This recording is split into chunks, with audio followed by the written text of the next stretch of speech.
Welcome. Thank you so much, everyone, for joining this info session for the LEF Moving Image Fund.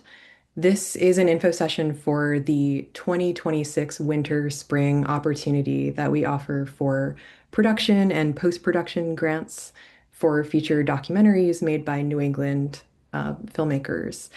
And I am here, I'm Jen Carmel. I'm LEF Program Director, and I'm here with Matthew LaPaglia, who's LEF Program Officer. So we will be guiding everyone through the info session today. And we will have about an hour together for the info session, including time for questions at the end. We want to let you know that we have live cart captions available, which you can turn on at the bottom of your Zoom menu using the Show Captions button.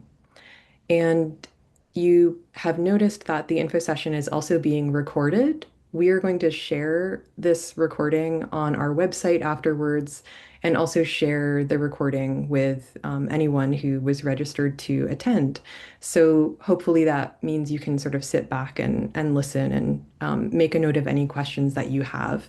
And you're welcome to keep your cameras on or off during the session. We just ask that you keep your microphones muted during the presentation part of the session, and then we will stop the recording before we enter the Q&A so people can ask questions. And we will also be sharing a link to the detailed version of the slides that you see on screen.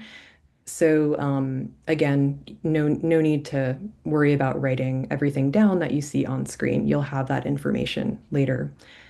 And if you have any questions, feel free to save them for the end of the call. You can also type them in the chat and we will get to them.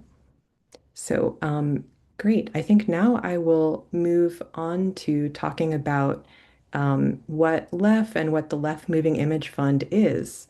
So the LEF Foundation is a family foundation that was founded in 1985 with offices in California and New England.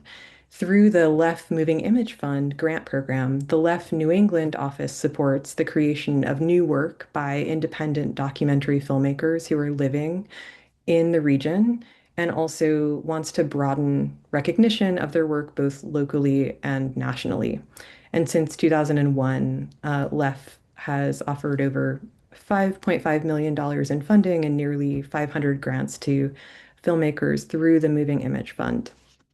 So that is a very quick introduction to LEF. And now I will pass it to my colleague Matthew. Thanks, Jen. And thank you all for joining us this afternoon. Um, I'm going to go over first the eligibility requirements for the Moving Image Fund, then talk a little bit about the funding criteria. Firstly, the Moving Image Fund is meant to support feature-length nonfiction cinema, and we define feature length as 40 minutes or more. For residents, the director and or the primary creative producer must reside in New England as the place where they are, primarily living and working. So New England should be the home base for that primary applicant. With our grant interface, which I will say a few words about, there's a collaboration tool. So if you are working with someone else on applying, you can invite them and you can work sort of in tandem. Also, if you are not the New England-based team member, but you are, of course, working with someone who is, we just ask that you fill in their information in the co-applicant section of the form. And if you don't do that, you will be hearing from me. So, as enticing as that might be, really try to include that co-applicant detail for whoever is New England-based if it's not you, the one filling it out. Creative control, another eligibility requirement here. Projects must not be commissioned or work for hire, and the director/producer creative team must have creative control of the project. For student status, projects with directors or producers in high school, in an undergrad or master's degree program at the time of application are ineligible for the opportunity. For format, multi-channel or installation work is not considered for the Moving Image Fund. And then for 501(c)(3) fiscal sponsorship, in order to make a grant, LEF does require that fiscal sponsorship, but you do not need a confirmed fiscal sponsor at the time of application. If you are awarded a grant, then you will need to have one in place to receive those funds. Um, as far as prior grantees, we do require a final report on file with LEF for any previous funding that you've received in order for this letter of inquiry to be reviewed. And then lastly, this is important for anyone interested in post-production. Those funds are meant for projects that have received prior LEF support, so early development support, pre-production, or production support in the past. If you have any questions about that, you're welcome to reach out. So the funding criteria. These are, our broad and subjective funding criteria that we have had since LEF began, essentially. And all of our reviewers are instructed to apply these equally to each project that they're reviewing. So to look at each one individually, first, quality of cinematic form and technique. How does your image making process or your filmmaking process meaningfully relate to the project's core ideas and questions? For originality of filmmakers' voice, vision, and point of view, you can be thinking about what the unique perspective is that you are bringing to the subject matter, and how that project will contribute to existing dialogues or areas of understanding. Resonance and power of the core story or idea. How will your project provoke questions for individual or for collective reflection? And then lastly, feasibility of production. Uh, do your uh, do your team, your budget, and your timeline all sort of align to achieve what you want? I think that's it for these. I'm going to hand it back to Jen to talk about what is unique about Lef's process.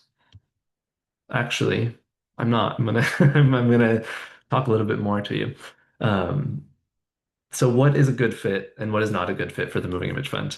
Uh, this is a question we get all the time. Is my project a good fit for the Moving Image Fund? In short, if it's eligible, yes.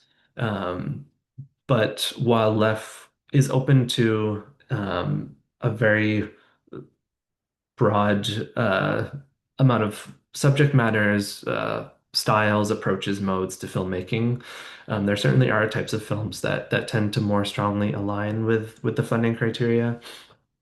And those projects primarily tend to uh, tend to be nonfiction filmmaking or documentary cinema as creative expression. Um, Usually, these are projects with very strong creative voices. There's a beating heart to these projects, and you can really see why the filmmaker is choosing to make this film, why they're driven to do that. Secondly, things that tend to be a good fit, artistic risk-taking and experimentation with form or with content. These projects, they can be heartfelt, they can be provocative, they can be challenging in their style and their substance.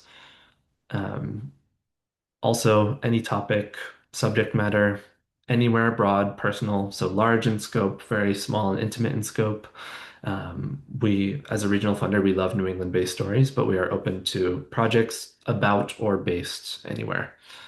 Um, and then lastly, all sorts of experience from first time to more experienced filmmakers. Something LEF really values is supporting the regional New England filmmaking ecosystem over time. So whether you are new to that or whether you've been a part of it for a long time, we're equally excited to support your work. A few things that are not good fits for the Moving Image Fund.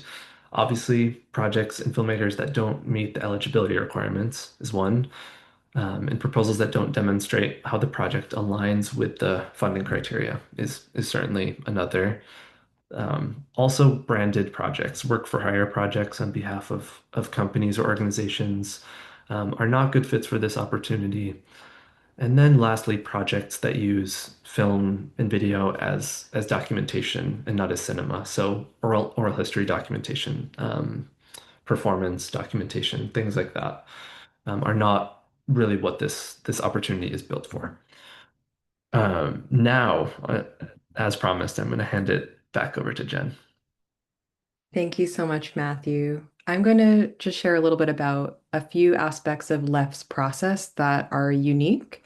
One is that we are in collaboration with a group of other nonfiction film funders on how we can make it easier for filmmakers to apply for multiple funds by using more standardized grant questions, something that we call the nonfiction core application. So if you are applying for funding from LEF, you can trust that the question language and sort of expectations around word count are going to be the same there for any questions that we ask that are on the nonfiction core application and that other funders use. And you can go to the nonfiction core application website to see what other funders use that and see what their upcoming deadlines are if you would like to apply for LEF and then reuse those responses for those funds.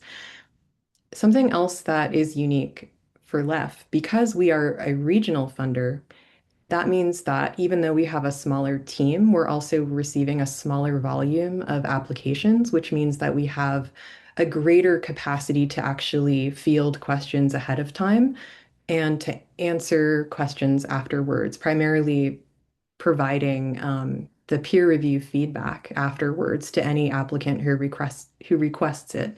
So that is something that we're very committed to because we want to make sure that the process is clear and that also all of our applicants are informed about wherever there were questions that came up related to their applications, are there things that they could clarify or improve for future. Um, we can also make accessibility accommodations to the application process. So, for example, if the written form of the um, application is a barrier for you, we can provide an alternative, for example, video or audio version of the application that you could use to provide responses. And I mentioned we offer peer review feedback. uh, we're able to do this in part because of the amazing participation of a group of different peer reviewers who take part at each round, who we invite in part based on nominations from past peer reviewers and from past grantees. It's really important for us to always have local filmmakers and people who are involved more broadly in film and documentary involved in the decision-making process. So you can always trust when you do apply for LEF support that if you would like to receive feedback after, there will always be responses from fresh perspectives involved. And additionally, LEF, in addition to the Moving Image Fund grant program, we also offer a few different filmmaker fellowship programs, one of which I'll share a little bit more about at the end of the presentation. And if you're not already signed up for our monthly newsletter, we share opportunities and upcoming deadlines in our monthly newsletter. So that is a great resource to have at hand. In addition to on our website, we compile other filmmaker resources organized by each of the New England states. So um, I think that might be it for what is unique about Lef's process. I can move on to talking about the specifics of our timeline for the upcoming round. So at the top of this screen, you can see a timeline showing a set of dates for 2026. And at the most important date to keep in mind for this round is the very first date that you see on the left, which is January 16, 2026. That's the letter of inquiry deadline for the winter and spring grant cycle for production and for post-production. And that is the first step in a two-step review process for us. So the letter of inquiry is essentially just a shorter application form to make it a little bit easier to apply. And then from all of the folks who submit letters of inquiry at January 6th on that or by that January 16 deadline, um, you will hear back by March 6th about whether more information is requested in the form of a full application later on in March.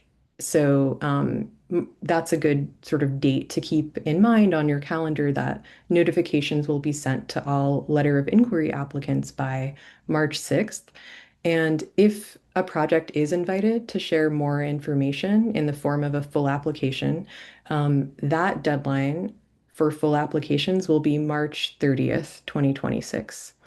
And at that point, all of the full applications will be reviewed by a new group of external reviewers who meet in person as a panel in the Boston area, and grant decisions are made by them and will be shared by May 22nd with any full applicants. So the grants awarded for this round, to be awarded for this round, will be up to 8 production grants of 15,000 and up to 6 post-production grants of 25,000. And you'll see the next cycle that we have in 2026 is for our pre-production and early development round. So that typically opens in mid-June and has a deadline in mid-August with grant decisions being made or sent by early October.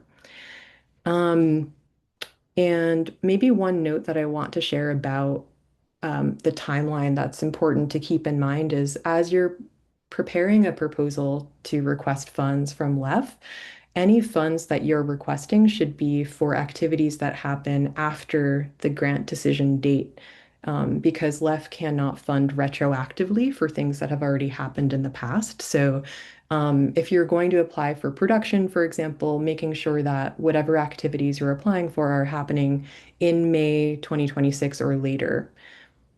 And you can find a full list of all of the sort of activities that LEF supports for production and for post-production listed on our website.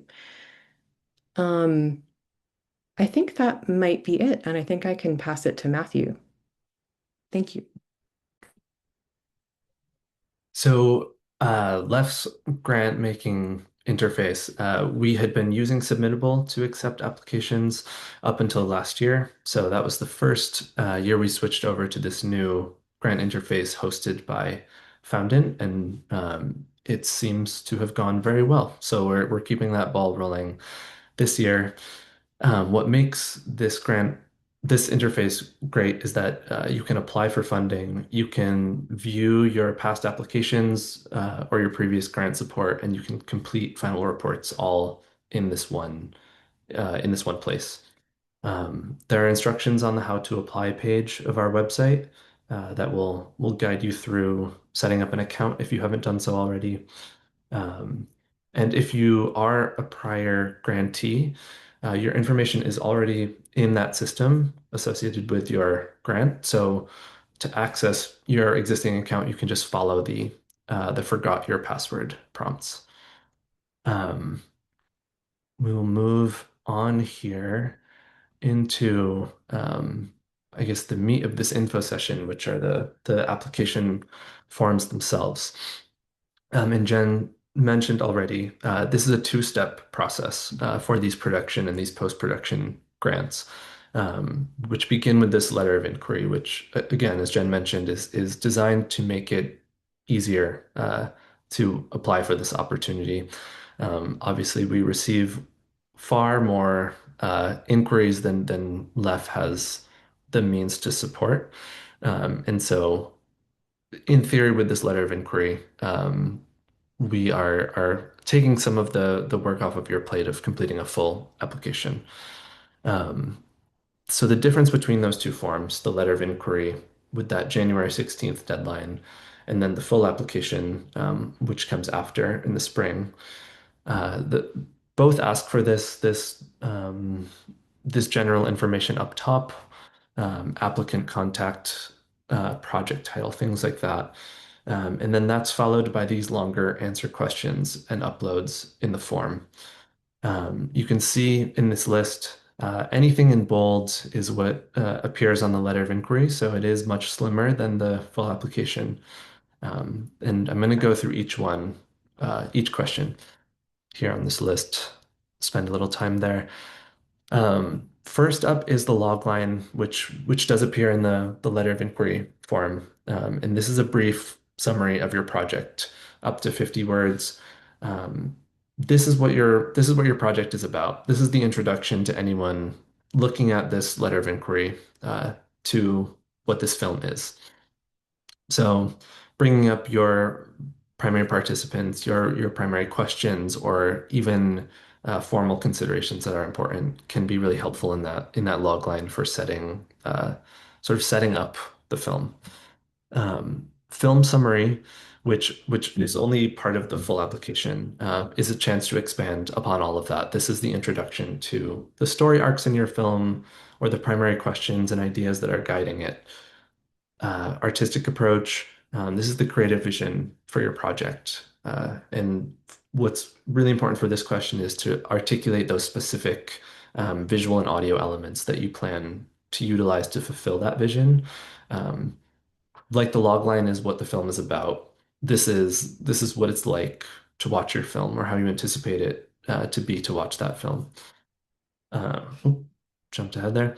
Topic summary. This is your chance to provide the contextual information for your film. You can outline issues that the film deals with, the themes, certain stakes, anything that relates to the film's historical or political or social, cultural contexts.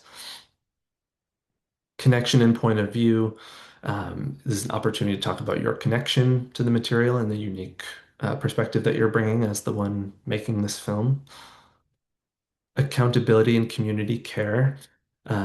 This is when you can outline your approaches to transparency and feedback and consent with your participants, and with the communities that you are working with to make this film, whether that is directly through the very making of the film or indirectly just by nature of the film being part of the world.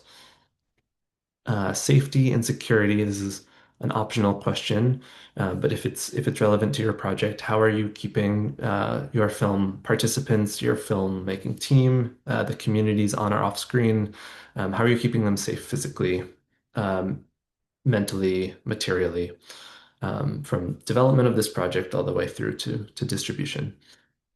Accessibility. What are your strategies for making your production and the project itself accessible to deaf, blind, disabled, neurodiverse folks? Um, we also welcome kind of thoughts about this in responses to other questions in the application, if that is relevant to your process. Audience consideration. This this is not only who your audience is, but what steps you are taking as a filmmaker to speak to that audience. So often this question is interpreted as a distribution question, but it's really focused on what happens much earlier, the choices that you're making to engage the audiences that you have in mind. Intended impact. If you're planning an impact campaign, this would be where you can talk about that. But it's also just an opportunity to talk about any or how the vision you have of the project's impact on your film participants or the communities that you are working with.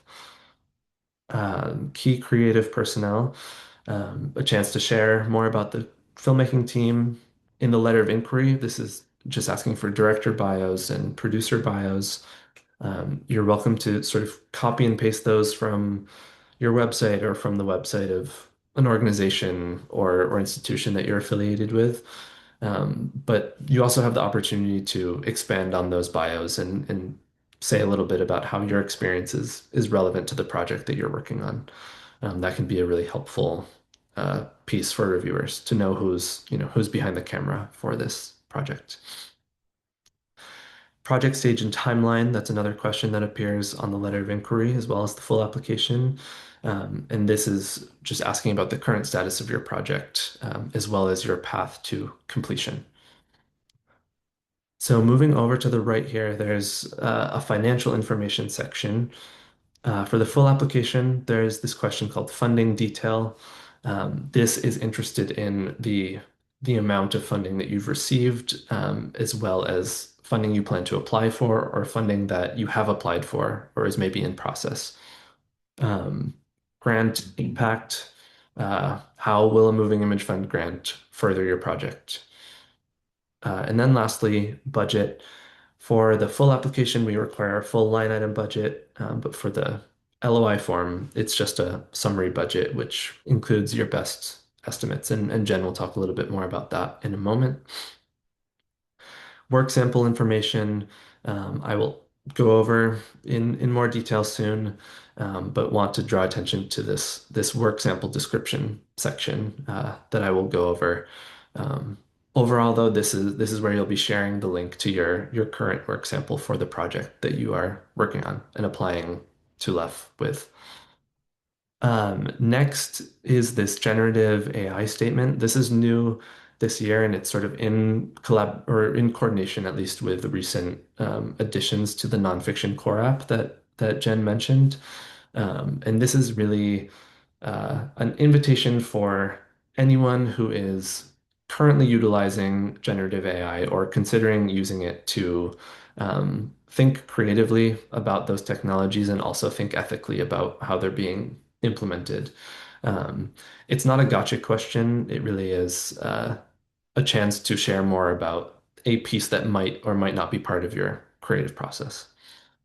Um, Next, previous left support information.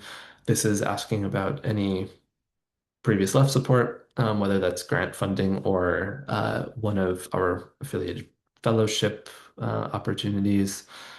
And then lastly, this is only in the full application, but there is a chance to share some supplementary materials. And these are not required, and reviewers are also not required to look at them. But they can be helpful if reviewers have some lingering questions or are on the fence about particular elements. It can be really helpful. With all of that, which was a lot, I'm going to pass it back to Jen to talk a little bit about fundraising and budgets. Thanks so much. So Matthew touched on this a little bit. I'll just go a bit deeper into what's expected and some tips for thinking about what to share related to fundraising and the budget at the LOI stage and at the full application stage. Um, so as Matthew mentioned at the LOI stage, we're not asking for a full line item budget, just for your best guess, your best estimate as to subtotals for each phase of the project from, development or pre-production through distribution. And then, again, a rough estimate of the total project expenses. So adding up what all of those subtotals are. This is not set in stone. This is not anything to be very anxious or nervous about having to be held to because we understand budgets are always scenario planning tools and also communication tools for grants that allow for you to let reviewers know, how are you imagining all of the pieces will sort of come together to raise the resources that you need to make this project according to your vision. So we expect that the numbers will always kind of be in flux, and this is really just a snapshot at a moment in time. Um, the the full application is where we ask for a full line item budget. We do offer a template that you're welcome to use if you want. It's not a requirement. On our template, you'll also see a link to another resource, which is from the International Documentary Association, Robert Bahar's documentary budgeting and scheduling template and guide, which can be a great place to begin if you don't have a budget drafted yet or one that you kind of just want to build on. It offers lots of different options. It could be a little bit overwhelming to look at because of all of the options that it offers, but it's meant to be something that you can make a copy of and then really sort of plug and play with according to what your project specific needs are. So you can delete line items, you can add line items. Um, we also, want to share that at the full application stage, sometimes as an optional thing, it might be helpful to consider whether you would like to add any context notes around your budget, whether in the template itself or otherwise, on your application form. Just if you think that there might be something that is, unique or unusual about the way you're approaching resourcing your project. Sometimes I've seen people in the past share sort of what their relationship is to, um, you know, deferred or like donated or in-kind expenses there, and that can be a sort of a place to share a little bit more about that. But again, that's an optional suggestion. Another thing I think has been a question, an ongoing question from filmmakers in the past is, what version of their budget to share. We often hear some anxiety maybe around sort of is if I share sort of a budget that's perceived to be too big, will that be a mark against me? Um, what we want to encourage you to think about is what would your budget look like if everyone were being supported and paid and cared for with all accessibility expenses covered as well, to align with the fullest vision of your project before you have cut any corners. So, like I mentioned before, understanding that budgeting is scenario planning, we want to encourage applicants to share what their plan A, first scenario budget is, knowing that it will constantly be iterating and in flux. And that allows for reviewers to understand um, what you are ideally working toward, rather than sharing, the plan B or the plan C budget that you might have to turn to later on. Um, and uh, I think um, I might have covered everything there. Did I miss anything there, Matthew? Okay. I don't think so. Okay, great. Then I think I will turn it back over to you. Wonderful. We are going to talk now about work samples. Um, this is similar to budgeting and the forms themselves. There are some differences between the LOI stage and the full application stage. Um, Firstly, LOI work samples will be reviewed by three peer readers. At the full application stage, they'll be reviewed by three new panel members, as Jen mentioned. So there'll be new people viewing the sample at each round. What that means is at the full application round, you would be welcome to submit the same work sample or an updated one. Um, it really depends on what you've had the time to do. Um, at the LOI stage, we are only asking for a current work sample of up to 10 minutes. At the full application stage, we ask for that current work sample, and then there's also the option for a past work sample of up to 10 minutes, which can be past interest and experience, as well as potential new directions from that past work sample. Also, for post-production applications at the full application stage, those current work samples can be up to 20 minutes instead of just 10. But for this letter of inquiry process, we'll focus on the current work samples, and what those really should be are key moments or a key moment from your work in progress. Uh, it can be comprised of research footage, character sketches, even rough scenes, anything that communicates your vision for the finished film. So that can demonstrate access to participants or to materials. It can sort of showcase the visual treatment of the materials that you have, and really demonstrate that developing tone and style that you are working toward with your film. It's okay to to submit a sample that you are submitting to other funders. Um, no issues there. Also, if you have a cut that is longer than 10 minutes, that is perfectly fine as well. We'll just ask you to specify which 10 minutes you'd like reviewers to watch.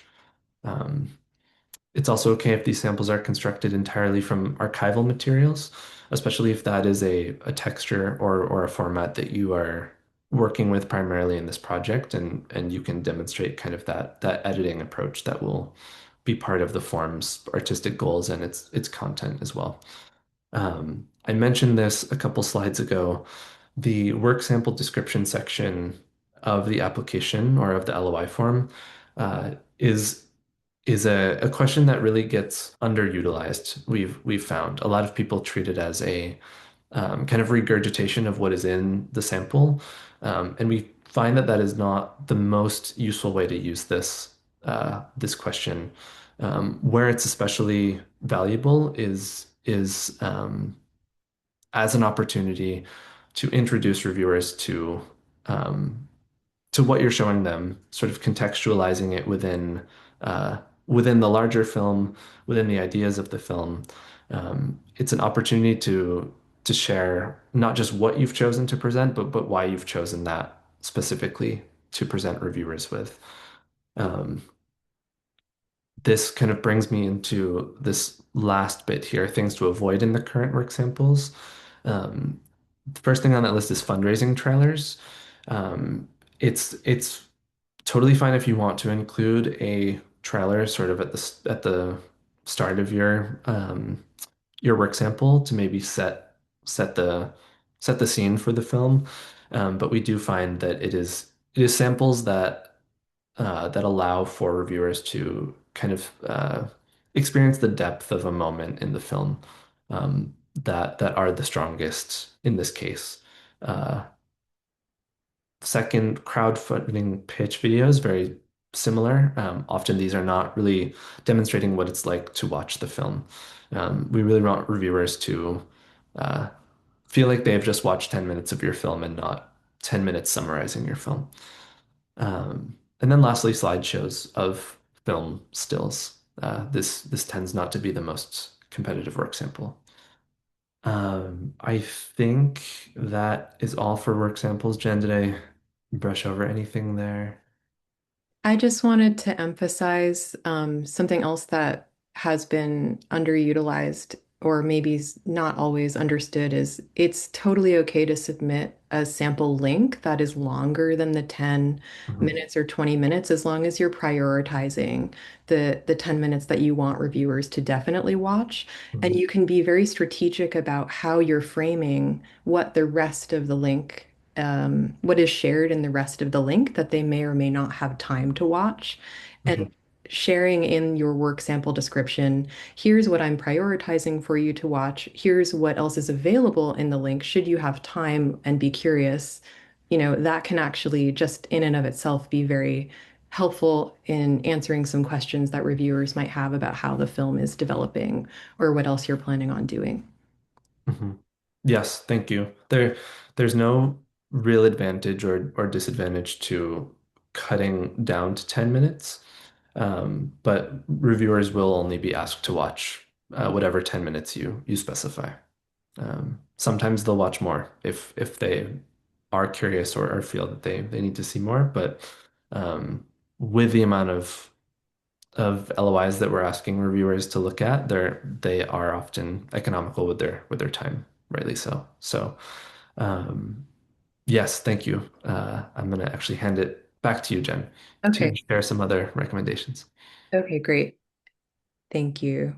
So, a few other final recommendations about deciding to apply and preparing an application. Before you apply, we always want folks to double check all of our guidelines on our website, check our frequently asked questions page, and then reach out to us if you still have any uncertainty about whether you're eligible or about sort of bigger picture questions around how to apply. And also, as I mentioned before, you can reach out to us to request accessibility accommodations for the application form ahead of time. And we are happy to work with you on that. And as you're preparing an application, definitely starting early and pacing yourself is what we recommend so that you have enough time to draft any responses and revise and maybe even get some feedback from a peer um, or another fellow filmmaker who's applied for grants before potentially.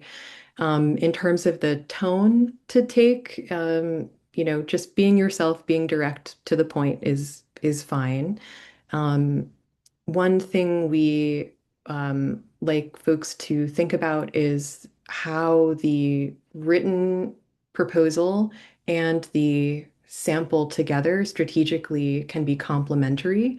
So if there are certain things that you would really like people to have a bigger picture understanding of, while Matthew shared, the sample is really best used to offer the depth of a moment.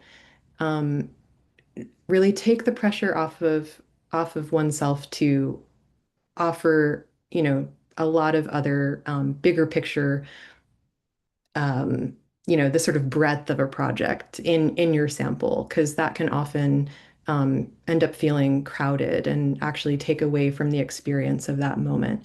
The written application is really where you can share more about the bigger picture, about the breadth of the project, and also maybe fill in other details that might be questions that come up that can't really be addressed in what is currently on screen right now. Um, and I mentioned before, it's really great to ask a peer for feedback on a draft if possible. And, the questions that we ask our peer reviewers to consider are essentially just, what feels clear, what feels unclear, what is exciting to you about the project? Is there anything that feels confusing or problematic about the project? Could anything be strengthened, clarified, or explored more deeply? So even just asking, a friend, a trusted colleague to take a look and thinking about those questions will be kind of mirroring what questions we'll be asking our peer reviewers. So I think that might be it for other recommendations. I want to take a brief moment before we move on to questions to share another opportunity that we partner on with the Harvard Film Study Center. It's a fellowship program for Boston area filmmakers to join a cohort of fellows at the Harvard Film Study Center for a full academic year. It offers a $15,000 grant that's jointly funded by the Film Study Center and by LEF. It also offers free access to the Film Study Center's pool of filmmaking equipment, post-production facilities, and other resources, and the sort of regular opportunity to participate in work in progress screenings and other events with this cohort of other fellows. So to be considered for the opportunity, you must be the director of the project, and you can be making either a long form or a short nonfiction work that can be in production or post-production and intended for cinema exhibition rather than like a gallery setting. And you need to reside within driving distance of Cambridge, which we roughly are, defining as like within 75 miles. Um, so that you'll be able to attend the regular opportunities in that area with other fellows. And one last note is that you can't have been affiliated with Harvard for 2 years prior to the start of the fellowship because the FSC's other fellowships are open to people who do have a Harvard affiliation to apply for. So that deadline, the applications for that will open pretty soon, I think maybe next week. And the deadline will be Thursday, February 6th, and you can find all of the details for that on the Film Study Center's website. So thank you. We reached the end of the presentation, and now we can open it up for questions from you and maybe pause the recording. Thank you.